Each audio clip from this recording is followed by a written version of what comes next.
السلام علیکم ورحمۃ اللہ۔ جی میرے پیارے بھائی الیاس بٹی فرام اسلام آباد کراچی کمپنی، آپ کا سوال ہے صدقہ فطر کے حوالے سے۔ صدقہ فطر نقدی میں ادا کرنا یا کھانے کی جنس کی صورت میں ادا کرنا۔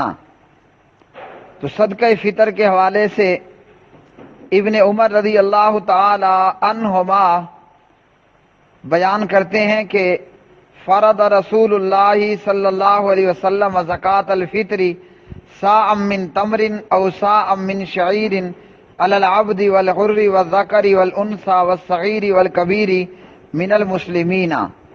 نبی علیہ الصلوۃ والسلام نے غلام، آزاد، مرد، عورت، چھوٹے بڑے سب مسلمانوں پر صدقہ فطر کھجور یا جو کا ایک سا فرض کیا ہے۔ صحیح بخاری حدیث نمبر 1503، مسلم 984۔ ایک سا یعنی فی کس 2.5 کلو۔ صدقہ فطر کی حکمت کیا ہے؟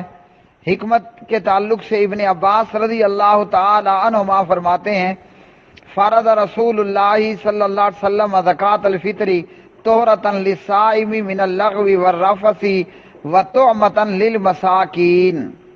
نبی علیہ السلام نے روزے دار کو لغو و رفث سے پاک کرنے اور مساکین کی خوراک کے لیے صدقہ فطر فرض کیا ہے۔ ابو داود 1609، ابن ماجہ 1827۔ اور اسی طرح آپ صلی اللہ علیہ وسلم نے فرمایا کہ اس دن ان کو سوال سے بے نیاز کر دو، یعنی مساکین کو۔ اور یہ روایت السنن الکبریٰ للبیہقی میں ہے اور یہ روایت سندن ضعیف ہے۔ تو بہرحال صدقہ فطر ہر مسلمان کی طرف سے ادا کرنا ہے، اور یہ جو غلطیاں اور کوئی کمی کوتاہی ہو گئی روزے میں تو اس سے وہ ان باتوں کا ازالہ ہوگا اور غریب مسلمانوں کے لیے خوراک کا باعث ہوگا۔ صدقہ فطر کی ادائیگی کے تعلق سے کہ صدقہ فطر جو ہے وہ کن چیزوں میں ادا کیا جائے، تو سنت طریقہ یہی ہے اور یہی بہتر اور درست چیز ہے کہ صدقہ فطر جو ہے وہ گندم، کھجور، جو، کشمش، پنیر اور چاول، کوئی بھی کھانے کی چیز اس علاقے میں ہے تو اسی کی صورت میں ادا کرنا درست اور صحیح ہے، اور یہی سنت طریقہ ہے۔ اور صدقہ فطر کی ادائیگی کا جو وقت ہے، اس کی ادائیگی کا جو ٹائم ہے وہ یہ ہے کہ نماز عید کے لیے نکلتے وقت یہ صدقہ فطر ادا کیا جائے۔ اور اس کے تعلق سے ابو سعید خدری رضی اللہ عنہ راوی ہیں، کنا نخرج فی عہد رسول اللہ صلی اللہ علیہ وسلم یوم الفطر صاع من طعام۔ ہم رسول اللہ صلی اللہ علیہ وسلم کے عہد میں فطر کے دن یعنی عید الفطر کے دن کھانے کا ایک سا ادا کیا کرتے تھے، فی کس یعنی 2.5 کلو۔ کب؟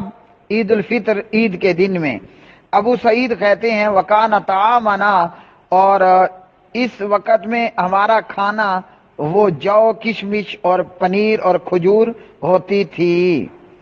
تو اس سے یہ معلوم ہوا کہ کھانے کی ان چیزوں میں وہ چاہے جو ہو، کشمش ہو، پنیر ہو، کھجور ہو، گندم ہو، چاول ہو، انہی چیزوں میں جو ہے وہ صدقہ فطر ادا کرنا ہے۔ اور صحابہ کرام عید نماز کے لیے نکلتے وقت یا عید سے 2 دن پہلے ابن عمر جو ہے وہ تقسیم کرنے والے، جمع کرنے والوں کے حوالے کر دیا کرتے تھے۔ تو انہی چیزوں کے اندر، کھانے کی چیزوں میں ہی صدقہ فطر ادا کیا جائے۔ اور صدقہ فطر کی نقدی کی صورت میں ادائیگی کے تعلق سے فضیلت الشیخ ابن باز رحمۃ اللہ علیہ لکھتے ہیں کہ نقدی کی صورت میں صدقہ فطر ادا کرنا یہ جائز نہیں، لہذا جو شخص نقدی کی صورت میں صدقہ فطر ادا کرے گا تو اس کا یہ صدقہ ادا نہیں ہوگا، ابن باز رحمہ اللہ تعالی۔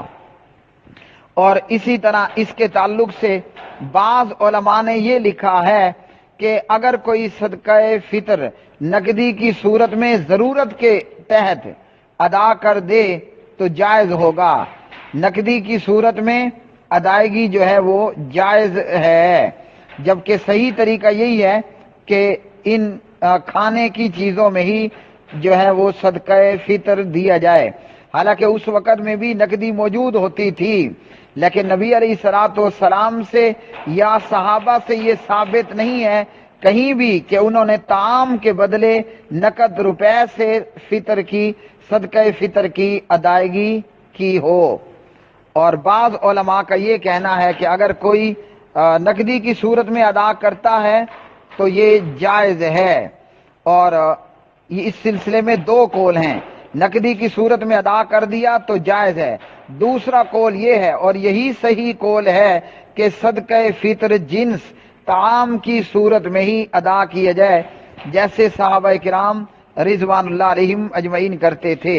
تو ہم سب کو چاہیے، اور یہ کوئی مشکل معاملہ نہیں ہے، ہم سب کو چاہیے کہ صدقہ فطر جو ہے وہ جنس کی صورت میں، طعام کی صورت میں، اور جو کشمش اور اسی طرح کھجور، چاول، انہی کی صورتوں میں، انہی چیزوں میں ہی جو ہے وہ صدقہ فطر ادا کیا جائے۔ اور یہ ہر چھوٹے بڑے مسلمان پر، عاقل بالغ غیر بالغ تمام پر، مرد عورت پر ادا کرنا ہر ایک کی طرف سے ایک سا یعنی 2.5 کلو فرض ہے۔ واللہ تعالی عالم بالصواب۔